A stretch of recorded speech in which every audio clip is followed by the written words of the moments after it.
Dhurandhar movie recap చూసుకునే ముందు ఒకసారి దాంట్లో ఉన్న క్యారెక్టర్స్ గురించి అయితే చూద్దాము. తర్వాత మళ్ళీ రీక్యాప్ చెప్పుకునేటప్పుడు మీకు ఈజీ అయిపోద్ది. ఫస్ట్ ప్రొటాగనిస్ట్ క్యారెక్టర్స్ విషయానికి వస్తే జస్కరీత్ సింగ్ బన్జీ ఆర్ హంజా అలీ మజారీ, ఇతను ఒక elite undercover agent, also main character అనమాట. అజయ్ సన్యాల్, ఇతను ఇంటెలిజెన్స్ బ్యూరోకి డైరెక్టర్. ఈ క్యారెక్టర్ ని రియల్ లైఫ్ అజిత్ దోవల్ అనే ఆర్మీ పర్సన్ బేస్ చేసుకుని క్రియేట్ చేయబడింది. Sushant Bansal, the deputy director of IV.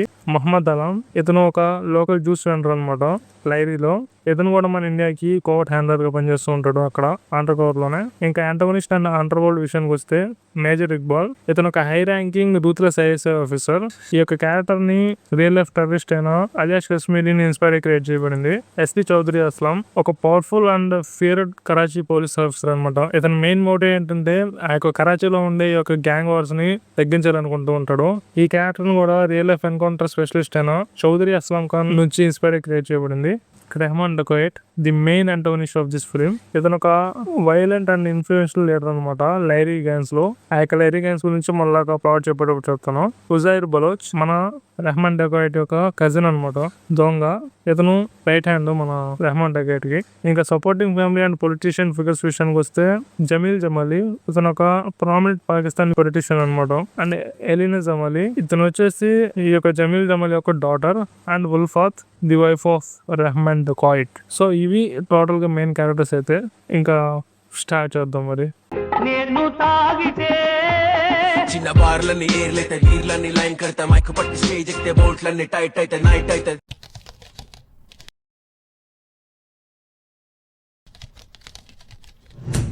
2001 parliament attack తర్వాత మన ఇండియన్ గవర్నమెంట్ అయితే ప్రాజెక్ట్ దురంధర్ అయితే స్టార్ట్ చేస్తుంది. స్టార్ట్ చేస్తున్న 1 year కి అంటే 2002లో మన అజయ్ సన్యాల్ జస్కరీత్ సింగ్ అయితే మీట్ అవుతాడు. ఇతను కూడా ఒక క్రిమినల్ అనమాట పంజాబ్ నుంచి. సన్యాల్ అతనికి 2 ఆప్షన్స్ అయితే ఇస్తాడు. నువ్వు క్రిమినల్ గానే ఇక్కడ ఇండియాలో చచ్చిపోతావా, లేదంటే ఒక గోస్ట్ లా కరాచీలోకి వెళ్తావా అని చెప్పి. తర్వాత జస్కరీత్ తన నిర్ణయం అయితే తీసుకుంటాడు. తను హంజా అలీ మజారీగా మార్చుకొని పాకిస్తాన్ కి అయితే స్టార్ట్ అవుతాడు. అలా పాకిస్తాన్ కి తను ఆఫ్ఘనిస్తాన్ గుండా చేరుకొని కరాచీలో ఉండే లైరాలో అయితే ల్యాండ్ అవుతాడు అనమాట. నెక్స్ట్ వచ్చి యాజ్ పర్ ద ఆర్డర్స్ ప్రకారం హంజా మొహమ్మద్ అలం అయితే మీట్ అవుతాడు. అక్కడికి వెళ్ళిన 2 years కి రెహమాన్ డకోయట్ అయితే చూడడానికి ఛాన్స్ వస్తుంది అనమాట. 2 years తర్వాత ఇంకా ఆలోచించిన మన హంజా ఎన్ని బాధలు పడి ఉంటాడు ఆడ. అలా ఈ యొక్క 2 years లో అక్కడ లైరాలో జరిగే ఈ యొక్క గ్యాంగ్స్ గురించి టోటల్ గా తెలుసుకుంటాడు. అండ్ మెయిన్ గా లైరాలో అయితే 2 gangs ఉంటాయి. ఒకటి బలోచ్ గ్యాంగ్, రెహమాన్ డకోయట్ అయితే లీడర్ అనమాట దానికి. ఇంకోటి వచ్చేసి పతాన్ గ్యాంగ్, బాబు డకోయట్ లీడర్ అనమాట. ఇక్కడ మన రెహమాన్ డకోయట్ వచ్చేసి బాబు డకోయట్ యొక్క సన్ అనమాట. అంటే నాట్ డైరెక్ట్లీ, ఇతను బయాలజికల్ సన్ అనమాట. అర్థం అనుకుంటాను. సో అందుకని చిన్నప్పటి నుంచి బాబు డకోయట్ మీద రెహమాన్ డకోయట్ కి ఎప్పుడు కోపంగానే ఉండేది. నెక్స్ట్ వచ్చేసి లైట్లో జరిగే ఒక పెళ్లికి మన రెహమాన్ పెద్ద కొడుకు అయితే అటెండ్ అవుతాడు. అక్కడ కరెక్ట్ గా మన పతాన్ గ్యాంగ్ వాళ్ళు తన మీద అయితే అటాక్ చేసి చంపాలని ట్రై చేస్తారు అనమాట. సో ఇక్కడ మన హంజా అయితే రెహమాన్ యొక్క పెద్ద కొడుకుని కాపాడుతాడు. సో అట్లాగా మన రెహమాన్ యొక్క దృష్టికి వెళ్తాడు అనమాట. రెహమాన్ డకోయట్ ఏంటంటే ప్రపంచం దృష్టిలో ఒక టెర్రరిస్టే, కానీ లైరీ వాళ్ళ ప్రజల దృష్టిలో ఒక దేవుడు అనమాట. ఇతను బయట నుంచి ఇలాంటి స్మగ్లింగ్స్ అన్ని చేసి లైరీలో పేద ప్రజలకి సహాయం చేస్తూ ఉంటాడు అనమాట.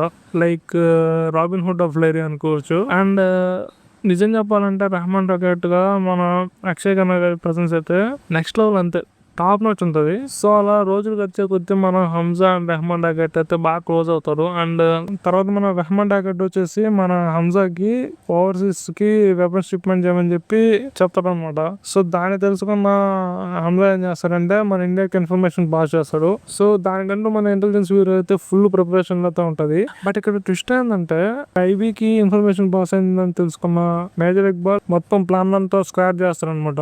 అంటే ఒక రోజు ప్లాన్ చేయాల్సిన బ్లాస్ట్ ని ఇంకో రోజు ప్లాన్ చేస్తాడు. మీ అందరూ గుర్తుంటే 26/11 ముంబై అటాక్ అయితే గుర్తుండే ఉంటది. మన ఇండియాలోనే డార్కెస్ట్ నైట్ మరి చెప్పాలంటే. మన ఆదిత్య తార్ నిజంగా అప్పుడు జరిగిన అటాక్స్ యొక్క రియల్ వాసెస్ అయితే పడతాడు ఇక్కడ. అంటే హ్యాండర్స్ ఏం మాట్లాడుకున్నారో, మన ఐబీ దానికి ఎలా రియాక్ట్ అయిందని చెప్పి అప్పుడు ఎట్లా ఉన్నాయో ఒరిజినల్ వాయిసెస్ నే మనం దీంట్లో యూజ్ చేస్తారు ఈ అటాక్ ని మనం చూపించేటప్పుడు. అండ్ ఈ యొక్క అటాక్స్ అంతా హంజా అయితే టీవీలో చూస్తూ ఉంటాడు అనమాట పాకిస్తాన్ టెర్రరిస్టులతో కలిసి. అండ్ ఆ సీన్స్ కి ఇతను చీర్ చేస్తూ ఉంటాడు.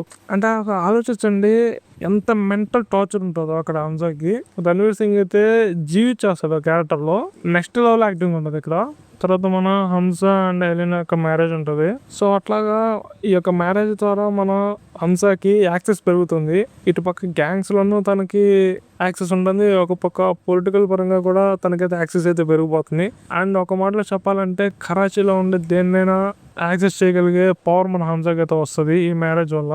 తర్వాత ఈ టెర్రరిస్ట్ గ్యాంగ్స్ అంతా కలిసి ఇండియాలో ఇంకొక పెద్ద అటాక్ని అయితే చేయడానికి ప్లాన్ చేస్తున్నారని చెప్పి మన హంసాకి అయితే అర్థమైపోద్ది. సో ఎట్లాగైనా ఈ యొక్క అటాక్ ఆపాలంటే తనకున్న ఒక మార్గం ఏమైనా ఉందంటే లైరీని క్లీన్ చేయడమే. సో ఇతను సీక్రెట్ గా ఎస్పీ చౌదరి అస్లాం అయితే డీల్ చేసుకుంటాడు. అతనికి అట్లాగో గ్యాంగ్స్ అన్ని వచ్చావు కాబట్టి తనతో డీల్ చేసుకుని అయితే ఆ యొక్క ప్లాన్ ని కొనసాగిస్తాడు. ఇంకా రెహమాన్ ఇంకా వాళ్ళ గ్యాంగ్ అంతా కలిసి ఒక మీటింగ్ అయితే వెళ్ళాల్సి ఉంటుంది, పొలిటికల్ మీటింగ్ కి. సో మన హంసా ఏం చేస్తారంటే ఆ యొక్క గ్యాంగ్స్ నుంచి రెహమాన్ ని సపరేట్ గా అయితే తీసుకొని వచ్చేస్తాడు వేరే దారిలో. ఇంకా అలా తీసుకురావడంతో రెహమాన్కి అయితే అర్థమైపోద్ది ఇతను మనకి వెనుపోటు పడుతున్నాడు అని చెప్పి. అలా కార్ లోనే మన హంసా మీద అయితే అటాక్ చేస్తాడు మన రెహమాన్. అక్కడ కార్ ఫైట్ అయితే నిజంగా అసలు నెక్స్ట్ లెవెల్ అయితే ఉంటుంది వాళ్ళిద్దరి మధ్య. అలా వీళ్ళు అనుకున్న డెస్టినేషన్ ప్రకారం వాళ్ళు అనుకున్న ప్లేస్ కి అయితే తీసుకొని వచ్చేస్తారు. ఇంకా ఫైనల్ గా మన హంసా అండ్ ఎస్పీ చౌదరి అయితే రెహమాన్ డాకెట్ అయితే చంపేస్తాడు. ఇక్కడ సేమ్ మళ్ళీ స్టార్టింగ్ సీన్ అయితే రిపీట్ చేస్తాడు మన హంస. ఎలాగైతే రెహమాన్ యొక్క పెద్ద కొడుకుని కాపాడినట్టుగా యాక్షన్ చేసి వాళ్ళ మధ్య ప్లేస్ సంపాదిస్తాడో సేమ్ క్లైమాక్స్ లో కూడా సేమ్ అట్లాగే చావు బతుకుల మధ్య ఉన్న మన రెహమాన్ డాకెట్ ని హాస్పిటల్ తీసుకొని వచ్చి లైరా ప్రజలను అయితే నమ్మిస్తాడు. ఇలా ఒక intense action drama block complete అయిన తర్వాత సినిమాలో ఒక చిన్న పాజ్ వస్తుంది. మన హంసా అలా నడుచుకుంటూ తన ఇంటికి అయితే వెళ్తాడు. అలా కుర్చీలో కూర్చొని మెంటల్ ట్రామాకి అయితే గురవుతాడు. నా మొహం నా పేరు కూడా తెలియని ఇండియన్ ప్రజల కోసం ఇక్కడ కరాచీలో నన్ను నమ్ముకున్న అందరిని మోసం చేశాననే ఒక గిల్టీ ఫీలింగ్ తో అట్లా కూర్చొని ఉండిపోతాడు అనమాట. అలా మన హంసా అలా కుర్చీలో కూర్చున్న తర్వాత తన డైరీని అయితే ఓపెన్ చేస్తారు. డైరీని ఓపెన్ చేసి అక్కడ రెహమాన్ డకాట్ పేరుని అయితే కొట్టేస్తాడు. నెక్స్ట్ మేజర్ ఇక్బాల్ తననే తన నెక్స్ట్ టార్గెట్ గా పెట్టుకుంటాడు. నెక్స్ట్ మేజర్ ఇక్బాల్ ని హంసా ఎలా ఎదుర్కొన్నాడని దురంధర్ ద రివెంజ్ లో అయితే చూస్తాము. మార్చుకుంటుంది. ర్యాంపేజ్ మామూలుగా అయితే ఉండదు. బ్లడ్ బాత్ కన్ఫర్మ్ ఆ రోజు మాత్రం. ఇప్పుడు మనం హంసాని ఒక హీరో అనుకోవాలా లేక మాన్స్టరా? హోప్ ఈ వీడియో మీకు నచ్చిందని అనుకుంటున్నాను. వీడియో నచ్చిన మాత్రం ఖచ్చితంగా మన ఛానల్కి అయితే సబ్స్క్రైబ్ అవ్వండి అండ్ పక్కన ఉన్న బెల్ ఐకాన్ కూడా కొట్టి పెట్టండి. పడి ఉంటుంది అలా. And stay tune.